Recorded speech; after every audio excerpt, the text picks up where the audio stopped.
UDISE plus में आपका स्वागत है। यूडाइस क्या है? Unified district information system for education, जिसे जिला शैक्षिक सूचना प्रणाली UDIAC भी कहा जाता है। इसे यूनिफाइड क्यों कहा गया? पूर्व में बेसिक शिक्षा और माध्यमिक शिक्षा का डाटा अलग अलग फीड कराया जाता था, जिसे डाइस कहा जाता था। किंतु भारत सरकार द्वारा माध्यमिक एवं बेसिक शिक्षा को एक ही प्लेटफॉर्म पर लाया गया है, जिसे यूनिफाइड कहा गया है। इस प्रकार डाइस से यूडाइस डाटा कहा जाने लगा। यूडाइस कोड को हम कैसे पहचानते हैं? ये कोड 11 अंकों का होता है, जिसमें 2 अंक राज्य के, 2 अंक जिला के, 2 अंक ब्लॉक के, 3 अंक गांव के और लास्ट में 2 अंक विद्यालय के होते हैं। UDIAC कोड की किसे आवश्यकता होती है? जनपद में संचालित समस्त प्रकार के विद्यालय, परिषदीय, मान्यता प्राप्त, सहायता प्राप्त, माध्यमिक, मदरसा, कस्तूरबा गांधी बालिका विद्यालय एवं सभी प्रकार के विद्यालय जो संचालित हो रहे हैं और उन्हें यूडाइस कोड प्राप्त हो चुका है। अब आगे बढ़ते हैं। DCF क्या है? यूडाइस डाटा भरने एवं अपडेट कराने हेतु जो बुकलेट विद्यालय को प्राप्त होती है, उसे DCF कहा जाता है। DCF डाटा कैप्चर फॉर्मेट होता है। यूडाइस डाटा DCF कैसे भरना है? गत वर्ष आपके विद्यालय में जो डाटा भरा गया था, उसी की प्रिंट कराकर बुकलेट आपको उपलब्ध कराई जाती है। इसमें विद्यालय अवस्थापना आदि की सूचना पहले से ही भरी होती है। नामांकन, बच्चों के एग्जाम, दी गई सुविधाओं आदि का प्रतिवर्ष नया अपडेट करना होता है। सबसे पहले बुकलेट को आप अच्छी तरह से पढ़ लें। जो डाटा पहले से भरा हुआ है, यदि उसमें अपडेट करने की आवश्यकता है तो पहले पेंसिल से करेक्शन कर लें। कंफर्म हो जाने के बाद ही पेन से लिखें। हो सके तो लाल पेन से भरें। सभी प्रविष्टि अंग्रेजी के बड़े अक्षर एवं नंबर 1 2 3 आदि में भरे जाएंगे। डाटा भरने का तरीका यहाँ बताया जाएगा। यदि उसके बाद भी आपको कोई समस्या आती है तो आप अपने खंड शिक्षा अधिकारी या ब्लॉक स्तर पर नामित नोडल से संपर्क कर सकते हैं। यदि उसके बाद भी कोई समस्या होती है तो कमेंट बॉक्स में आप पूछ सकते हैं। मैं पूरी कोशिश करूंगा कि आपकी सभी समस्या का निस्तारण हो जाए। अब DCF को भरने का तरीका बताया जाएगा। जनपद में सबसे अधिक प्राइमरी विद्यालय हैं, इसीलिए प्राइमरी के DCF को उदाहरण के रूप में बताया जाएगा। इसी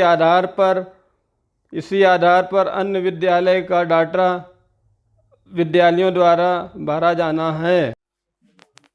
हेलो, आज इस वीडियो में आपको शैक्षणिक सत्र 2020-21 के DCF यानी डाटा कैप्चर फॉर्मेट को भरना बताया जाएगा। हमारे क्षेत्र में प्राथमिक विद्यालयों की संख्या अधिक होने के कारण नमूने के रूप में प्राथमिक विद्यालय का यूडाइस बुकलेट लिया गया है। इस बुकलेट में आप देख सकते हैं ऊपर शैक्षिक सत्र 2020-21 और उसके दूसरे साइड पे विद्यालय का यूडाइस कोड अंकित है। इसी बुकलेट पर आपको विद्यालय की श्रेणी, विद्यालय का नाम, विद्यालय प्रबंधन, विद्यालय के संसाधन केंद्र का नाम, शिक्षा ब्लॉक का नाम पहले से ही अंकित मिलेगा।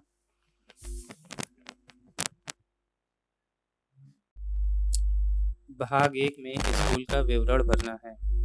1.1 स्कूल का नाम, 1.2 स्कूल का स्थान शहरी अथवा ग्रामीण, 1.3 गांव का नाम ग्रामीण क्षेत्रों के लिए और मोहल्ले का नाम शहरी क्षेत्र के लिए, 1.4 संसाधन केंद्र का नाम, 1.5 विद्यालय का पिन कोड, 1.6 ग्राम पंचायत का नाम केवल ग्रामीण क्षेत्रों के लिए, 1.7 सामुदायिक विकास ब्लॉक मंडल तालुका का नाम, 1.8 बसाठ का नाम ग्रामीण क्षेत्रों के लिए, मोहल्ला अथवा योजना हेतु सदृश इकाई शहरी क्षेत्रों के लिए। 1.9 लागू नहीं। 1.10 का विधानसभा क्षेत्र का नाम। 1.10 का संसदीय क्षेत्र का नाम। 1.11 नगर पालिका का नाम। 1.12 शहर का नाम। 1.13 विद्यालय का पूरा पता। 1.14 संपर्क विवरण। का में स्कूल के प्रमुख का मोबाइल नंबर भरना है और खा में प्रतिवादी का नाम और गा में प्रतिवादी का मोबाइल नंबर। घा में स्कूल का ईमेल एड्रेस और घा में स्कूल की वेबसाइट अगर उपलब्ध हो तो। 1.15 स्कूल की श्रेणी। 1.16 स्कूल में सबसे छोटी एवं सबसे बड़ी कक्षाएं। 1.17 स्कूल का प्रकार। 1.18 स्कूल का प्रबंधन। 1.19 कक्षा में अनुभाग। यदि आपके विद्यालय में सेक्शन नहीं चलते तो 1 भरेंगे, अन्यथा जितने सेक्शन होंगे उतनी संख्या भरेंगे। 1.20 स्कूल का स्थापना वर्ष और 1.21 मान्यता वर्ष। 1.23 क्या यह CWSN संबंधी एक विशेष स्कूल है। 1.24 क्या यह पाली में चलने वाला स्कूल है। यदि आपकी स्कूल एक से ज़्यादा पाली में चलती है तो यस, अन्यथा नो। 1.25 क्या यह आवासीय स्कूल है। 1.26 क्या यह अल्पसंख्यक समुदाय द्वारा संचालित स्कूल है। यदि हाँ तो स्कूल प्रबंध करने वाले अल्पसंख्यक समुदाय का प्रकार। 1.27 क्या अधिकांश छात्रों को प्राथमिक स्तर पर उनकी मातृभाषा में पढ़ाया जाता है। 1.28 स्कूल में पढ़ाने का माध्यम। 1.29 विषय के रूप में पढ़ाई गई भाषा। 3 भाषाओं का नीचे उल्लेख करें। 1.34 नज़दीकी सरकारी सहायता प्राप्त स्कूल से स्कूल की दूरी किलोमीटर में डालनी है आपको। 1.35 क्या स्कूल तक सभी मौसम में पहुंचने योग्य सड़क है, हाँ अथवा ना। 1.36 क्या आंगनवाड़ी केंद्र स्कूल परिसर के अंदर स्थित है। यदि हाँ तो आंगनवाड़ी केंद्र का कोड। आंगनवाड़ी केंद्र में कुल बच्चे, बालक की संख्या अलग, बालिकाओं की अलग। क्या आंगनवाड़ी कार्यकर्ता बाल शिक्षा में प्रशिक्षित हैं। शिक्षण दिवसों की संख्या। कितने दिन आपके स्कूल में शिक्षण कार्य किया गया है। 1.38 बच्चों के लिए औसत स्कूल समय प्रतिदिन कितने घंटे। 1.29 अध्यापकों के लिए औसत कार्य समय प्रतिदिन, इसको भी घंटे में बनना है। 1.40 क्या CCE को स्कूल में लागू किया जा रहा है। 1.41 वर्तमान शैक्षिक वर्ष में RTE अधिनियम की धारा 12 के तहत प्रवेश स्तर तक नामांकित विद्यार्थियों की संख्या। 1.41 खा गत वर्षों में RTE अधिनियम की धारा 12 के तहत निरंतर प्रवेश पाने वाले विद्यार्थियों की संख्या। 1.42 में RTE अधिनियम की धारा 12 के तहत नामांकित विद्यार्थियों की कुल संख्या। 1.42 स्कूल में नामांकित आर्थिक रूप से पिछड़े वर्ग EWS के विद्यार्थियों की संख्या। 1.43 क्या कोई स्कूल से बाहर वाले बच्चे स्कूल में नामांकित हैं और विशेष प्रशिक्षण ले रहे हैं। 1.44 वर्तमान वर्ष में औपचारिक प्रशिक्षण ले रहे विद्यार्थियों की संख्या। 1.45 शैक्षिक सत्र कब शुरू हुआ, माह बताएं। जैसे अगर जनवरी है तो 1 लिखेंगे, फरवरी है तो 2 लिखेंगे, मार्च है तो 3। 1.46 क्या वर्तमान शैक्षिक सत्र में पाठ्य पुस्तकों का पूरा सेट प्राप्त हुआ। यदि हाँ तो वर्तमान शैक्षिक वर्ष में पाठ्य पुस्तकें कब प्राप्त हुई, माह बताना है। 1.47 क्या स्कूल को गत शैक्षिक वर्ष में ग्रेड अनुपूरक सामग्री प्राप्त हुई। 1.48 निःशुल्क पाठ्य पुस्तकों, शिक्षण प्रशिक्षण सामग्री एवं खेल सामग्री की उपलब्धता। 1.49 गत शैक्षिक वर्ष के दौरान स्कूल के दौरों का ब्यौरा, शैक्षिक निरीक्षणों की संख्या, सीआरसी समन्वयक द्वारा दौरों की संख्या, ब्लॉक स्तर पर अधिकारियों के दौरों की संख्या, जिला राज्य स्तर अधिकारियों के दौरों की संख्या। 1.50 क्या स्कूल प्रबंधन समिति का गठन किया गया है? यदि हाँ तो उसका विवरण भरना है।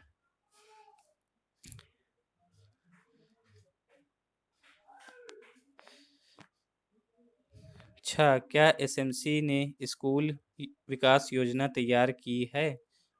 में क्या एसएमसी के लिए अलग बैंक खाता रखा जा रहा है? यदि हाँ तो उसका विवरण भरना है।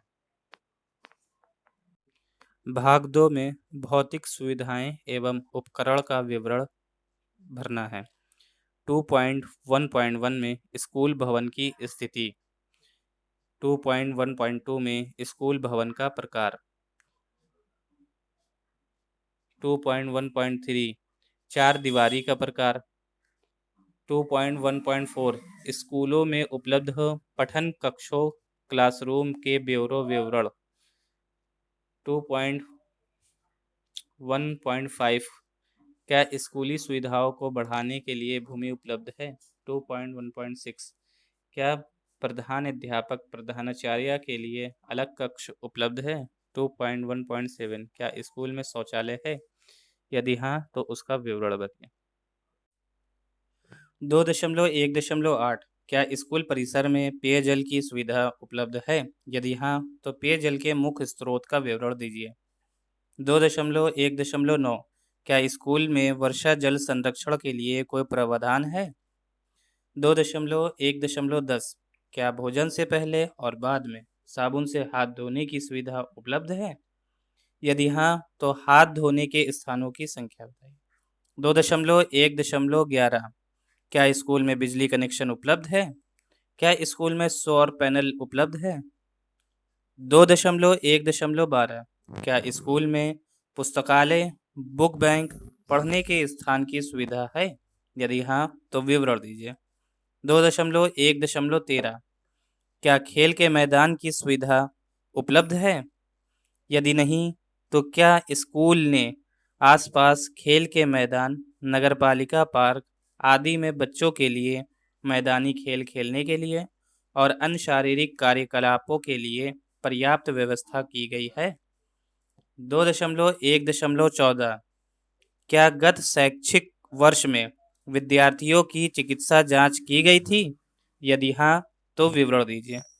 2.1.5 क्या स्कूल भवन से बाहर निकलने के लिए दिव्यांग बच्चों के लिए रैंप मौजूद है? 2.1.16 क्या स्कूल में विशेष शिक्षक हैं? 2.1.17 क्या स्कूल में किचन गार्डन उपलब्ध है? 2.1.18 क्या स्कूल में अपशिष्ट एकत्र करने हेतु कूड़ेदान है? 2.1.19 विद्यार्थियों की संख्या जिनके लिए फर्नीचर की व्यवस्था है। खंड 2 2.2 भौतिक सुविधाएं एवं उपकरण। 2.2.3 क्या स्कूल में निम्नलिखित उपकरण मौजूद हैं? विवरण दीजिए। खंड 3 2.3 कंप्यूटर एवं डिजिटल उपकरण। 2.3.3 क्या स्कूल में निम्नलिखित वस्तुएं हैं? यदि हाँ तो विवरण दीजिए। 2.3.4 क्या पढ़ाने के लिए आईसीटी आधारित उपकरणों का उपयोग किया जाता है? यदि हाँ तो प्रति सप्ताह बिताए गए घंटा संख्या बताएं। भाग 3 शैक्षणिक एवं गैर शैक्षणिक कर्मचारी स्टाफ।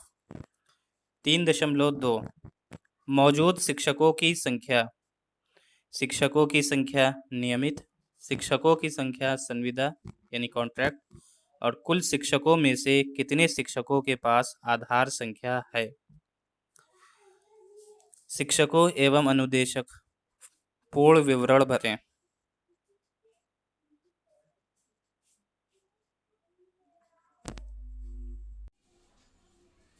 भाग 4 नए दाखिले, नामांकन एवं पुनरावर्तक रिपीटर्स 4.1.1 पूर्व प्राथमिक भाग में कुल नामांकन। एलकेजी में नामांकित बालकों की संख्या इसमें और बालिकाओं की संख्या इसमें। यूकेजी में नामांकित बालकों की संख्या इसमें, बालिकाओं की संख्या इसमें। 4.1.2 कक्षा प्रथम में नए दाखिले, 5 साल से कम उम्र के बालकों की संख्या इसमें और बालिकाओं की संख्या इसमें। 5 वर्ष के बालकों की संख्या इसमें, बालिकाओं की संख्या इसमें। 6 वर्ष के बालकों की संख्या इसमें, बालिकाओं की संख्या इसमें। 7 वर्ष के बालकों की संख्या इसमें, बालिकाओं की संख्या इसमें। 7 वर्ष से अधिक आयु के बालकों की संख्या इसमें, बालिकाओं की संख्या इसमें। कक्षा प्रथम में दाखिल कुल बच्चे बालक इसमें, बालिकाओं की संख्या इसमें। कक्षा प्रथम में कुल बच्चों में से पूर्व विद्यालय अनुभव वाले बच्चों की संख्या, वही स्कूल बालकों की संख्या इसमें, बालिकाओं की इसमें। दूसरा स्कूल बालकों की संख्या इसमें, बालिकाओं की इसमें। आंगनवाड़ी या ईसीई केंद्र बालकों की संख्या इसमें, बालिकाओं की इसमें। 4.2 वर्तमान शैक्षिक सत्र में नामांकन सामाजिक श्रेणी के तहत। इस तालिका में आपको कक्षावार बालक और बालिकाओं की अलग अलग संख्या उनकी सामाजिक श्रेणी के तहत भरनी है। इस तालिका में कक्षावार बालक और बालिकाओं की अलग अलग संख्या उनके धर्म के अनुसार भरनी है। इस तालिका में कक्षावार बालक और बालिकाओं की संख्या अलग अलग उनके आधार और राशन कार्ड की संख्या भरनी है। इस तालिका में कक्षावार ट्रांसजेंडर विद्यार्थियों की संख्या भरनी है। 4.3 इसमें पिछले पेज पर वर्तमान नामांकन की जो संख्या भरी गई है उसी के अनुसार यहाँ पर बालक बालिकाओं की संख्या आयुवार भरनी है।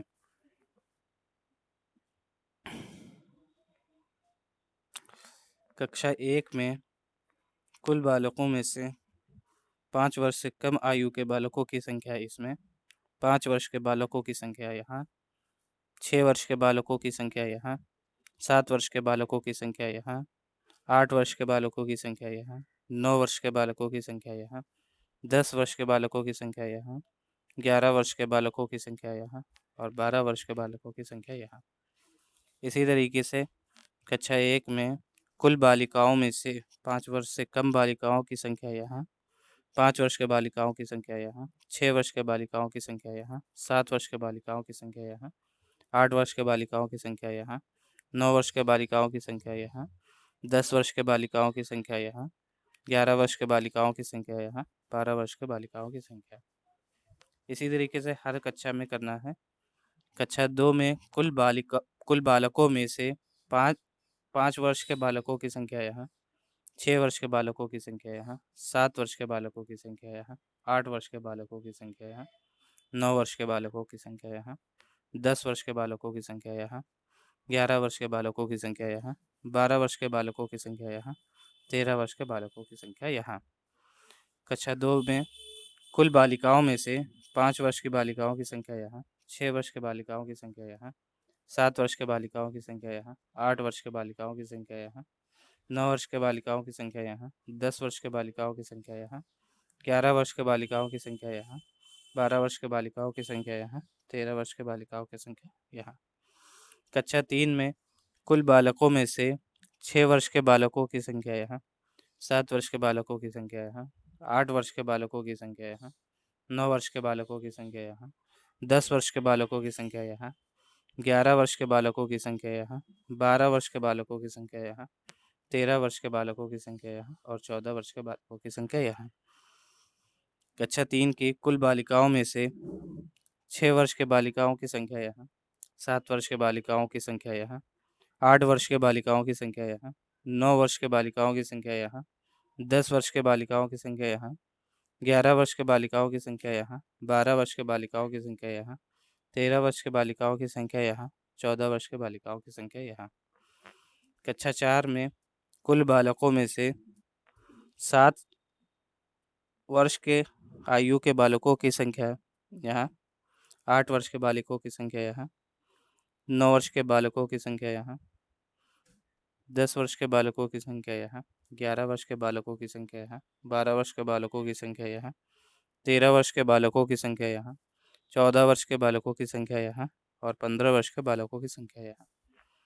इसी तरह कक्षा 4 में कुल बालिकाओं में से 7 वर्ष की बालिकाओं की संख्या यहाँ, 8 वर्ष की बालिकाओं की संख्या यहाँ, 9 वर्ष की बालिकाओं की संख्या यहाँ, 10 वर्ष के बालिकाओं की संख्या यहाँ, 11 वर्ष के बालिकाओं की संख्या यहाँ, 12 वर्ष के बालिकाओं की संख्या यहाँ, 13 वर्ष के बालिकाओं की संख्या यहाँ, 14 वर्ष के बालिकाओं की संख्या यहाँ और 15 वर्ष के बालिकाओं की संख्या यहाँ। कक्षा 5 में कुल बालकों में से 8 वर्ष के बालकों की संख्या यहाँ, 9 वर्ष के बालकों की संख्या यहाँ, 10 वर्ष के बालिकों की संख्या यहाँ, 11 वर्ष के बालकों की संख्या यहाँ, 12 वर्ष के बालकों की संख्या यहाँ, 13 वर्ष के बालकों की संख्या यहाँ, 14 वर्ष के बालकों की संख्या यहाँ, 15 वर्ष के बालकों की संख्या यहाँ, 16 वर्ष के बालकों की संख्या यहाँ। कक्षा 5 की कुल बालिकाओं में से 8 वर्ष की बालिकाओं की संख्या यहाँ, 9 वर्ष की बालिकाओं की संख्या यहाँ, 10 वर्ष के बालकों की संख्या यहाँ, 11 वर्ष के बालकों की संख्या यहाँ, बालिकाओं की 12 वर्ष के बालिकाओं की संख्या यहाँ, 13 वर्ष के बालिकाओं की संख्या यहाँ, 14 वर्ष के बालिकाओं की संख्या यहाँ, 15 वर्ष के बालिकाओं की संख्या यहाँ, 16 वर्ष के बालिकाओं की संख्या यहाँ।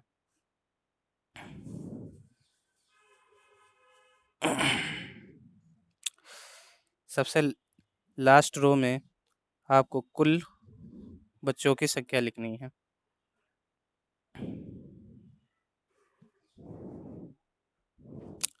कक्षा 1 के कुल बालक यहाँ, कक्षा 1 की कुल बालिकाएं यहाँ, कक्षा 2 के कुल बालक यहाँ, कक्षा 2 की कुल बालिकाएं यहाँ, कक्षा 3 के कुल बालक यहाँ, कक्षा 3 की कुल बालिकाएं यहाँ, कक्षा 4 के कुल बालक यहाँ, कक्षा 4 की कुल बालिकाएं यहाँ, कक्षा 5 के कुल बालक यहाँ, कक्षा 5 की कुल बालिकाएं यहाँ। ध्यान देने वाली बात यहाँ पर यह है कि कुल छात्राओं की संख्या यहाँ की और 4.2 इन दोनों की कुल छात्राओं की संख्या बराबर होनी चाहिए।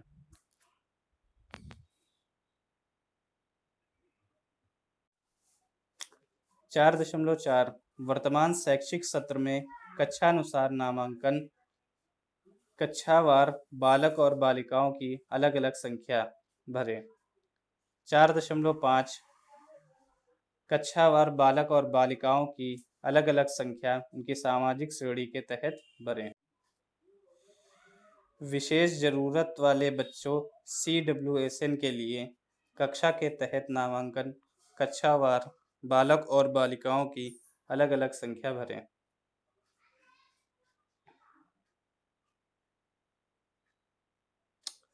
भाग 5 बच्चों को दिए गए प्रोत्साहन एवं सुविधाएं केवल सरकारी एवं सरकारी सहायता प्राप्त स्कूलों के लिए। 5.1 बच्चों को दी गई सुविधाएं गत शैक्षिक वर्ष प्राथमिक कक्षा 1 से 5 में। सामाजिक एवं धार्मिक श्रेणी के अंतर्गत बालक और बालिकाओं की अलग अलग संख्या भरनी है।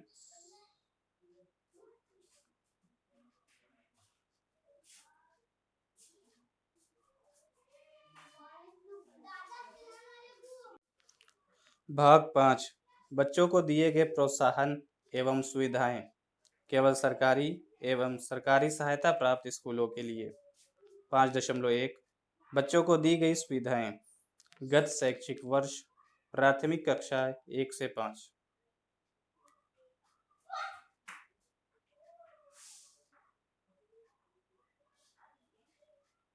इसमें सामाजिक और अल्पसंख्यक श्रेणी के अंतर्गत उनकी पुस्तकें, वर्दी, परिवहन सुविधा, अनुरक्षक और साइकिल का विवरण बालक और बालिकाओं का अलग अलग भरना है।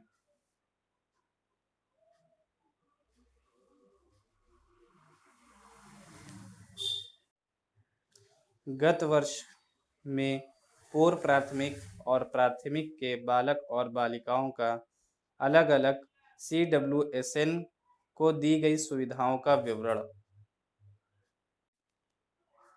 भाग 6 प्रारंभिक स्तर पर वार्षिक परीक्षा के परिणाम।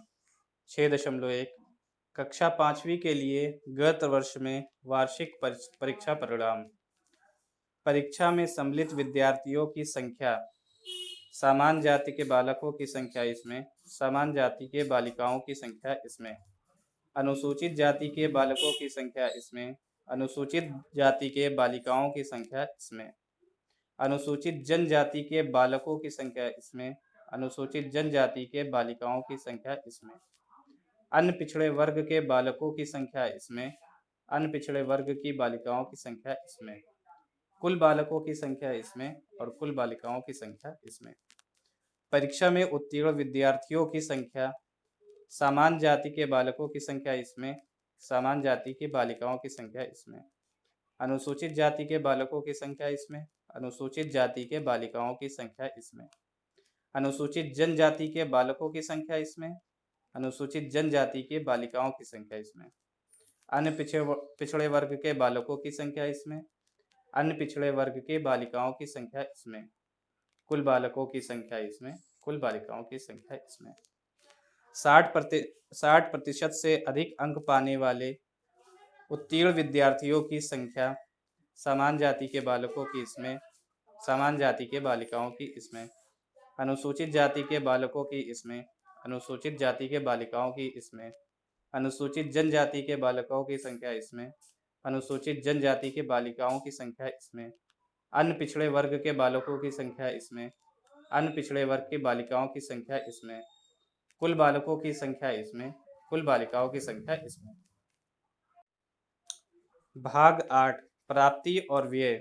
8.1 वित्तीय वर्ष 2018-19 के दौरान स्कूल द्वारा प्राप्त किए गए अनुदान एवं किए गए व्यय का विवरण इस तालिका में भरना है। 8.2 स्कूल द्वारा प्राप्त वित्तीय सहायता का विवरण इस तालिका में भरना है। 8.3 क्या स्कूल निम्नलिखित के लिए संपत्ति सूची पंजिका का रखरखाव कर रहा है? इसका विवरण इस तालिका में भरना है। भाग 10 PGI और अन्य संकेतकों का विवरण इस तालिका में भरें। भाग 11 स्कूल की सुरक्षा का विवरण इस तालिका में भरें। ये डाटा प्रपत्र का अंतिम पृष्ठ है।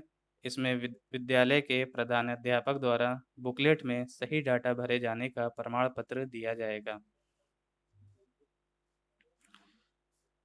प्रधानाध्यापक द्वारा इस एरिया को प्रमाणित किया जाना है। उसके बाद जब डाटा संकुल शिक्षक के पास जाएगा तो उसे पूरा चेक करते हुए प्रमाणित करेगा।